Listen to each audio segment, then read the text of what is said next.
In May 2020, former President Muhammadu Buhari signed into law an Executive Order number 10, granting financial autonomy to the state legislative arm of government. This was to make the state legislative arm of government financially autonomous without necessarily waiting on the state governors for funding. However, 36 state governors took the matter to the Supreme Court, where the court nullified the executive order, saying that the former president overstepped his powers by promulgating the law. Since the state legislative arm of government in the 36 states of the Federation have been agitating for their financial autonomy, which is yet to be granted. In the struggle for state legislative autonomy is the Parliamentary Staff Association of Nigeria, PASAN, which has been negotiating for this and to some extent embarked on industrial action to press home their demand. On the program from the state assemblies to throw more light on this struggle is the president of PASAN, Mohammed Usman. Sir, you are welcome to the program. Thank you for having me. Now let's start with the question, what is the essence of this financial autonomy for state legislative houses? Well, thank you for having me this morning. Good morning. I think it's not far from the average knowledge of Nigerians that just as the legislative arm of government wants and the judiciary wants the autonomy, at least the executives are enjoying autonomy. So if these are three different arm of governments, and they should be autonomous, financially autonomous. We don't have to depend on each other to be able to carry out the duties of their duties, you understand? Just like you rightly said, the financial autonomy is not just all about the money coming into. It is to strengthen the institution, to give its independence to those institutions. Because as far as we're concerned, even the layman knows that every institution, the three arms of government, should be independent away from each other. So that was why I think President Buhari, we cannot thank him enough for granting this autonomy to the state legislatures, because it is what has been bothering us, what we've been asking for a very long time. Well, for the governors challenging the Order 10 in court, they know the reasons why they are challenging. Because to be honest with you, some felt that once the Order 10 is given, their powers are gone. But it's not like that. To me, I feel once you relinquish whatever belongs to everybody, you are free. It's left for that person to go and manage or mismanage it, and at the end of the person will be called to answer. So we demanded for that, but even when they took this issue to court, yes, the court nullified it and said the president doesn't have that right to grant order 10 and everything. But the question we want to ask is, this financial autonomy, was it not a constitutional issue? It is a constitutional issue. And if it is a constitutional issue, we have to adhere to the Constitution. This is what we swore to uphold, the Bible and the Quran of the country. So that is where we are today. Okay. I think 4 years down the line, what is the current situation in the state assemblies? Well, you are aware that after the challenge of the Order 10 in court, PASAN went into industrial action. For 3 months, the state houses of assemblies were shut down. A lot of negotiations, tripartite meetings went on. The last one we had was chaired by the Honorable Minister of Labour then, Ngige, who brought the whole parties to the round table, and we signed an agreement. An MOU was signed that PASAN should call off the strike for 45 days while all these modalities are put in place. These modalities entails the assemblies that doesn't have commission should go and put commission. The fund management law bill should be passed by the assemblies. And again, there is a committee, a fundraise committee that will be set up to look at the disbursement of the finances when they come in. You understand, including the Attorney General of the state, the clerk to the National Assembly, the Director of Finance of the state, and again, the Accountant General of the state. But along the line, PASAN agreed and withdrew back down on the strike, suspending the strike. Because we were asked to call off the strike, we said, no, it's going to be suspension, so we suspended the strike. And we gave the state governors an ample time to be able to come with this. But to be honest with you, the governors reneged. They didn't do anything. So after 2 years, Pasan, the Central Committee, working committee members have to meet again and to look at everything that has happened within the time. And that was why we came to our round table and decided that since we have done our own part of the bargain, the governors reneged, then the next line of action should be taken. And towards the end of last year, Pasan activated the strike. Okay, but before we go to that yes. question, Yes. what is the reason that state governors are refusing to accept this order? Just like I told you, I think some people somewhere are scared that once the autonomy goes to the legislative arm of government, they've lost powers. It's not a hidden thing today that state governors want to choose who becomes the speaker, who becomes this, who becomes that. So, and most of them are the sponsors of all these who become speakers and whatever, they are the boys. So they feel once that power is off us, the autonomy becomes to state, the legislature becomes powerful, and you cannot control them anymore. You understand? That is my own opinion, and it's the opinion of every member of Pasan. And you can look at even, okay, let's go back to the MOU we signed before. The governors agreed, okay, they said, okay, we can give you whatever we want to give you every month. But the capital project means the renovations, the buildings, the buying of cars, the office equipment, and everything still remains with the governors. How is that possible? So if the assembly wants to buy a computer today, they must apply to the governor. If the speaker wants to travel today, he must apply to the governor for his DTA. Where is it done? It's not done. And we took a tour of all the assemblies. There was no single assemblies that had a functional sick bay. Sick bay, not to even talk of a clinic. There's no assembly that has a functional that. No assembly can boast of an adequate, well-equipped assembly as of then. So what are we talking about? So and that, the whole thing boils down to, okay, the legislative arm of government is not being taken serious.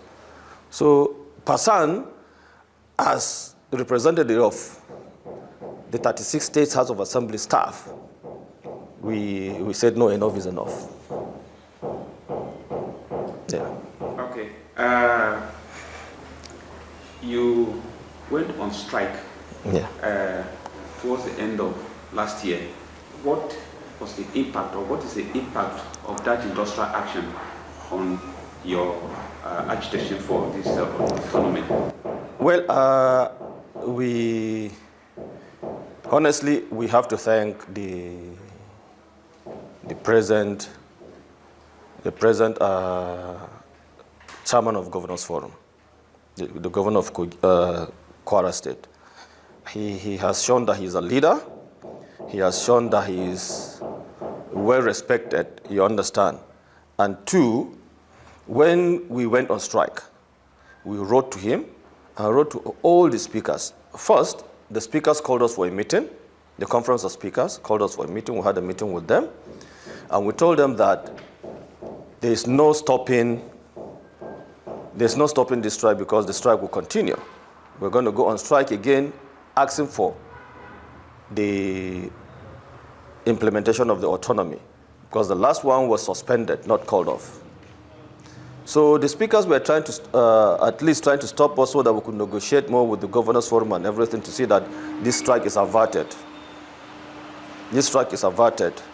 So, but on the long run, the strike was in for like 3 weeks, and we were invited to a roundtable meeting by the chairman of the Governors Forum, where a lot of issues were discussed, and he vividly told us that on behalf of the governors, he wants to assure us that these issues will be laid to rest, and he will set up a committee meet with the other governors and discuss this issue. And we should give them time, call off the strike, and we should give them time.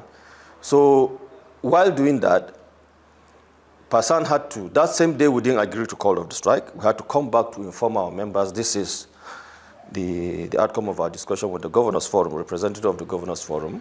And on the second meeting we met, and an agreement was reached. And the governor asked us, go back, call off the strike, give us till January, 20th of January, end of January. If nothing happens, you can go back on your strike. He said, take my word, and I'm quoting him. He said, take my words that these issues will be sorted. And to God be the glory now, I'll be glad to tell you without mixing words that after our meeting, the same MOU that was signed between us, the Governors Forum and the Speakers Forum, was disseminated to all the governors. And reports getting back to me from all my members is, one, they've met with their speakers, they signed their personal MOUs in the state, they met with some of the governors, met with our members too, and signed MOUs. And assured us that one of the issues we're asking for, the financial autonomy, will be granted. The financial implications of it will be inserted into the budget for proper implementation. Then the consolidated salary structure of the staff of the assembly, two, will be inserted into the budget. The legislative duty allowance of the staff in the assemblies that have not been paid, some were paid, some have not been paid, some have been owed in months, will be inserted into the budget. And other allowances and demands of the members of the union in state level will be inserted. Quite a number of them got back to me that they've gotten to that stage, and all these issues are being inserted in the budget.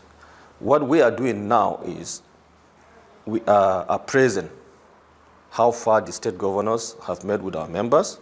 The speakers have got back with our members. We've got a few numbers of the MOUs that were signed. All this agreement, is there any time frame for the implementation of this new MOU? Yes, the agreement, the implementation and the time lapse is the last day of January. This year? Yeah, this year, the last day of January this year. And we made it vividly known that any of the state that did not comply to that, we are shutting down the state. That is where we are now. Okay, so you are telling us you are satisfied with the responses coming from the state governors in terms of agreeing with this and signing this MOU? Yeah, out of 10, 4. Out of 10, 4, yes. Out of 10, 4. Why I mean out of 10, 4 is some have commenced already, some have not commenced already. Some have gotten to the extent of even started paying some of the allowances. Like Kaduna State have finished everything. They've even started paying some of the allowances. You understand? Like Bauchi, Gombe, we don't even have issues with Gombe. Most of the northern states, we don't have issues with them because they have, even during the strike, they've started the modalities already. So what we are looking forward is that our brothers from the east and from the south to see that they join what our northern brothers did too. But it is my hope and wish that before the end of January, which we're coming to an end, that all these things will be sorted out. Yes, we agree that most of these issues have to be accommodated in the budget, but the process matters a lot. We are not just saying start paying today. No, we know there are processes. And once we know that these processes are started, we'll be comfortable that yes, okay, it has started. But now, out of 10, just like I said, the process has started and we are watching to see how far it will go. And just like I said, any state that reneges again, we will shut down that state. Okay. When we are looking at the ratio, 10 in 36 states, it is quite small. But moving forward, I think... There's a step. A step has been taken. Yes. Yes. So what do you intend to do? What's your next move if this agreement is not fully compliant? Not as of today, we are sending reminders to all the speakers and to all the state governors, attaching those MOUs that we have signed with them. And the last paragraph of the MOU too, that says, give us till the end of, if nothing is done, you can resume your strike. So we have a leverage that we are not the ones that say we'll resume the strike at the end of January. No, we didn't say so. It's captured there. So by the end of January, we are humans, yeah, we know. And we know what the country is going through now. But what is due to Caesar must be given to Caesar. We're not asking to be giving a jolly ride. No, we're asking for what is in the Constitution. Because we all swore to uphold the Constitution. Most of our leaders today in the seat of power swore to uphold that Constitution. So let's seem to be doing the right thing. And that is what we're calling. We don't want to be seen every day shutting the assembly, shutting here, shutting there. It's not, nobody wants that. Because that is the last resort. But I am very, very sure that we might not get into that. But if needs warrant, we're ever ready to do that. Okay. The National Assembly staff and state assemblies are all in this association. Yes. What is the situation at the National Assembly in terms of the welfare and this other issue of autonomy? How is it applying to them? You see, when it comes to the issue of the National Assembly, yes, National Assembly is autonomous. There's no two ways about that. In the past, we know we are autonomous, but staff welfare, I can say, was like zero. It was like zero. But today, I'll beat my chest to tell you that the welfare of staff of the National Assembly is properly taken care of. But you know, staff, we are Oliver Twist. We keep asking for more. But as it is now, we cannot help but just thank God and thank the present leadership of the National Assembly. The clerk, the Senate President, the Speaker, and most especially the clerk to the National Assembly. When we made requests for transportation to be made easy to the staff of the National Assembly, which was lacking before, the Senate President, in his wisdom and in consultation with the Speaker and the clerk, provided the staff of the National Assembly with 12 new buses to cushion for that. Apart from that, again, there are promises for more. And the clerk to the National Assembly that just came in, I think he should be barely 6 months or 7 months now. What he has done in 4 months, there's no clerk of the National Assembly that has done that in 3 years.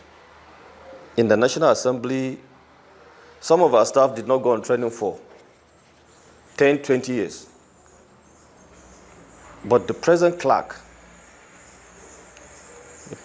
to the National Assembly, I can say it boldly, in the space of 3 months, 4 months, he has trained more than 2,000 staff of National Assembly. So that means the funds are there to train the staff. And we're not seeing it.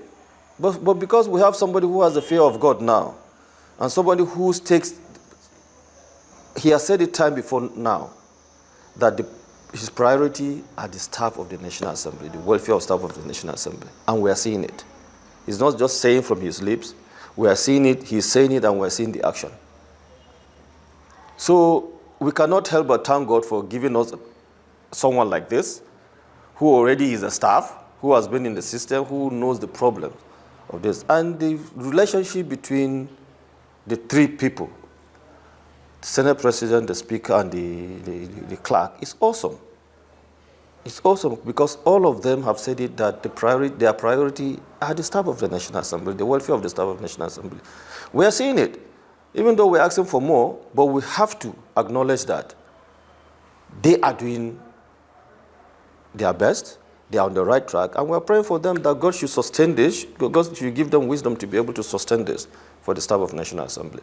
For now in National Assembly, even if there are some demands we're asking for, are some demands which are some part of some areas, which I'm not very sure that this will be catered for soon. I actually want to come on to some of these other demands apart from that Yes. autonomy. Yes. What are these other demands that you are looking for and the state person members are also looking forward to?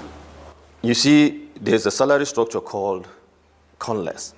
CONLES is called, the full meanings of CONLES, Consolidated Salary Structure for the staff of Assembly. This is what we wanted all around, from the National Assembly to the State House of Assemblies, to be enjoying the same, to be on the same salary structure. You understand? That is one. Two, their legislative duty allowances is for the legislative arm of government. We want it all, from the National Assembly to the State House of Assemblies. Their outfit allowances, we want it for the State of National Assembly to the State Assemblies. Because if we said we are legislators, so we should be, everything of ours should be uniform, just like it is in the judiciary. You understand? So we should have the same salary structure, the same allowances, and all what we're asking for. And because I know that it is possible. I know that it is possible. So we need to keep pushing, keep asking, and keep negotiating to be able to get there. And I believe that one day we will get there. We will get there. Yeah, like in the National Assembly now, everything has been done except for some areas that we're asking for. Still, there are some issues here and there, like the areas of the consolidated salary structure, which we're asking for now, and the Salaries and Wages Commission are still holding on to our approvals for that. That is where we're working towards to see that these approvals are gotten from the Salary and Wages Commission. So we'll be able to caution that finally on the issue of the areas of the consolidated salary structure. Okay. In today's world, whatever we are doing in Nigeria is believed to be a global practice. Yes. I don't know, is that how it is done in other climes, say Africa or maybe even the Western countries that we borrowed this this system of government? Is that the practice? You see, every country or every state has its peculiarities. We have our demands, we have our differences, you understand? I can't say because America, let's say for example, America are paying $100 per hour. I should say Nigeria should be able to pay their staff $100 per hour. No. What we are asking is make the staff comfortable. Give them what is due to them. If you are appropriating 100,000 for a staff monthly, let it be what gets to the staff. You understand? If this is how you design the welfare program of the staff of the institution, let it be adhered to. Let it be adhered to. If you say the 100 staff are going to be trained every 2 months, let the staff be trained every 2 months, because this is part of staff development. And I believe that every institution that takes care of the staff, that gives the staff what they are asking for, I believe that institution will get the best out of their staff. So that is all what we're asking for. Okay. What is the expected benefit from this autonomy for the legislative houses, especially in terms of improved parliamentary work? You see, especially in the state assemblies, the staff of the state house of assemblies are poorly paid. I will repeat it again, they are poorly paid. I know of a level 14 officer in the assembly, state house of assembly, that goes his take home is less than 120,000. This is somebody who has family, he pays school fees, he has children, health, clothing, food. In this present day Nigeria, 120,000 naira is just like giving him 120 kobo. Where does it go to? So what we are saying that the financial autonomy is not that you pack the money and give us. No. Yes, it will improve the staff salary. That is one. It will give you a befitting working environment, befitting working materials, you understand, and it will give you the courage to be able to wake up in the morning So we are only fighting for the institution, for the betterment of the institution, for the independence of the institution, not that we want the money into our pocket. Because whatever we do today is setting the pace for the future. If we get it right today, whoever is coming today will turn back to us and say, yes, I am here enjoying what others have done it before. We just want to leave legacy. We just want to leave a better and an independent institution. That is all we're asking for. Okay, maybe on the last note, maybe yes. you may have a general comment to say, yes. Maybe to government, state governors, and even your members as to, in terms of advising them. Well, first of all, I want to send a cry to the President of the Federal Republic of Nigeria that this issue we're talking about, the financial autonomy, we want him to come into it to see that these issues are being implemented fully, that all the state house of assemblies get this financial autonomy, because one, it has been assented already by the President Buhari. So I think that we call on the President to key into this to see that the legislative arm of government at state level gets its independence. That is one. Two, we want to thank the Governors Forum too for giving us this opportunity too to be able to sit with us, especially the chairman of the Governors Forum, who would look at him as a father, someone who speaks, and what he told us is what is happening now. So we respect him, we respect his words. And the speakers to the houses of assemblies too, we want them to know that the strike we went on is not to sly anybody, but to improve the institution. So they should bear with us that we are not doing it to sly them or to make them lose their positions, to make them fight with their governors, no. And to our members, I want to thank my members for standing steadfast, for being strong, because it's not easy standing in the sun and go on strike for 3 good months uninterrupted. It's not easy. And I want to thank them most sincerely for any time I call, they're always there. Anytime I call, they're always there. And for them to be traveling from their different destinations, coming to Abuja for meetings and everything, I dole my cap to them. I really respect my members, and we should be steadfast. But first of all, we should respect our institution.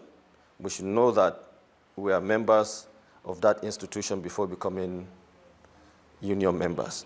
And I want us to work diligently, always be in the office. Always be in the office, work, and work. And at the end of the day, we'll have smile in our faces. Okay. Mr. President, Parliamentary Staff Association of Nigeria. Yes. Mohammed Usman. Thank you very much for coming. Thank you very much. It's nice having you here today. Viewers, that's it on the program. Thank you for watching and do have a wonderful time. I remain your anchor person, John Yaku.